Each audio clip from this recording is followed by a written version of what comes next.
Assalamualaikum warahmatullahi wabarakatuh. Waalaikumsalam warahmatullahi wabarakatuh. Alhamdulillahirabbil alamin. Assalatu wassalamu ala asrofil anbiya'i wal mursalin wa ala alihi wa ashabihi ajma'in amma. Apa kabar teman-teman semua? Baik. Alhamdulillah, semoga Allah senantiasa menjaga diri kita.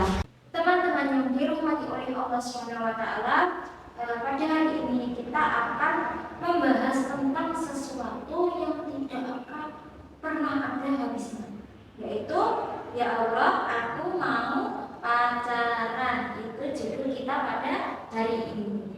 Baik. Teman-teman semua, apakah salah ketika kita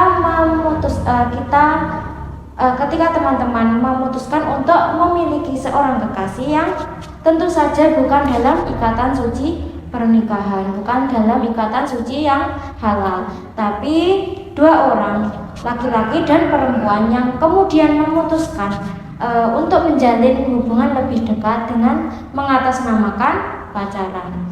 Mari kita lihat dan mari kita jujur pada diri kita sendiri. Ketika teman-teman memilih untuk berpacaran, apa aktivitas yang dilakukan di dalamnya? Apakah hanya sekedar bertukar kabar, saling bertanya keadaan, saling curhat-curhatan, atau bahkan ada aktivitas fisik yang lainnya? Jelas Rasulullah SAW tidak adalah mengingatkan kepada kita semua, kepada umat-umat beliau.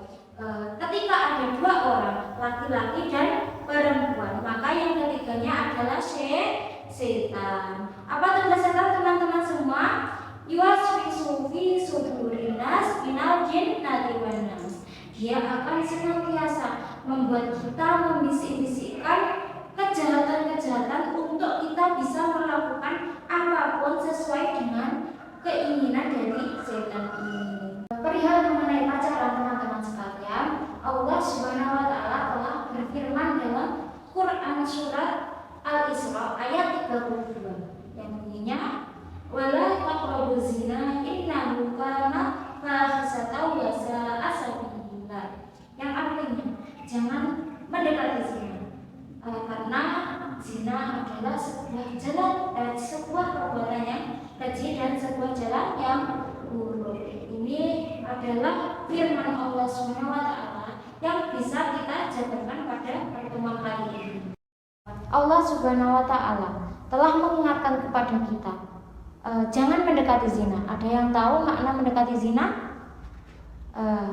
Maknanya adalah memandang kepada yang bukan mahram secara berlebih-lebihan, seperti wah tampaknya dia, wah gantengnya dia. Itu adalah langkah mendekati zina. Nah, kalau dilakukan secara berlebih-lebihan, telinga mendengarkan suatu suara dari yang bukan mahram yang membuat kita hanyut, juga langkah mendekati zina.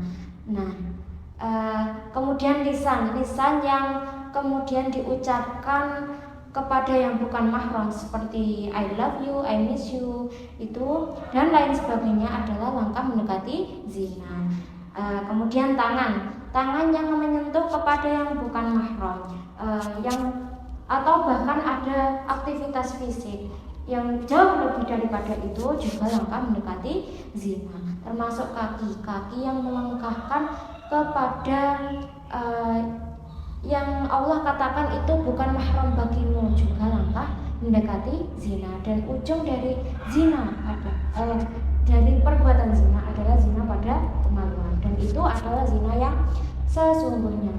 Tapi sebelum menuju kepada zina itu sendiri, tentu ada step by step yang teman-teman lakukan. Kemudian Allah mengingatkan kepada kita, jangan mendekati zina, bukan jangan berzina, tapi jangan mendekat. Mendekat saja tidak boleh, apalagi yang lebih jauh daripada itu.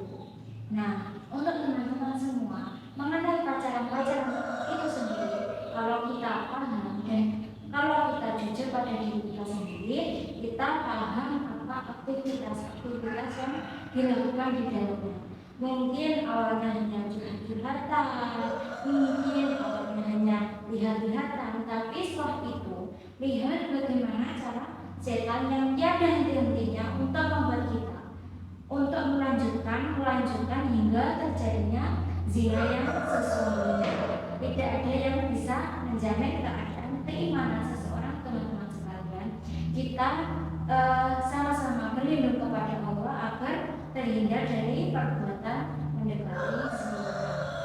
Teman-teman yang dirahmati oleh Allah SWT, siapa yang meninggalkan pacaran karena Allah, gak mau berbuat dosa, takut melanggar syariat Allah, jangan khawatir. Allah gak mungkin ingkar janji. Sampai waktunya tiba, Allah akan tunjukkan kepada kita, kepada hambanya semua.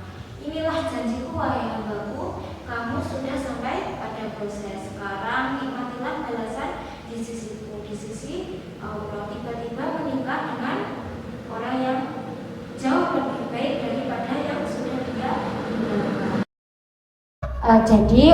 Jadi sekarang untuk anak-anak muda, termasuk kita semua, yuk kita isi masa muda dengan kegiatan yang positif. Yuk kita isi masa muda dengan berkarya, berprestasi, dan mudah-mudahan teman-teman semua bisa berguna bagi bangsa ini, membangun bangsa ini, membangun negara ini. Semoga teman-teman semua atas pertolongan Allah Subhanahu wa Ta'ala bisa selamat dalam menjalankan masa muda.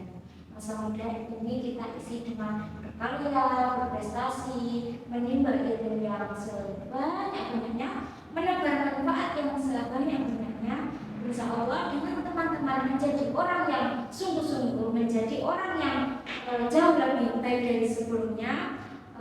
Insya Allah akan anugerahkan orang yang baik pula di waktu yang tepat. Insya Allah.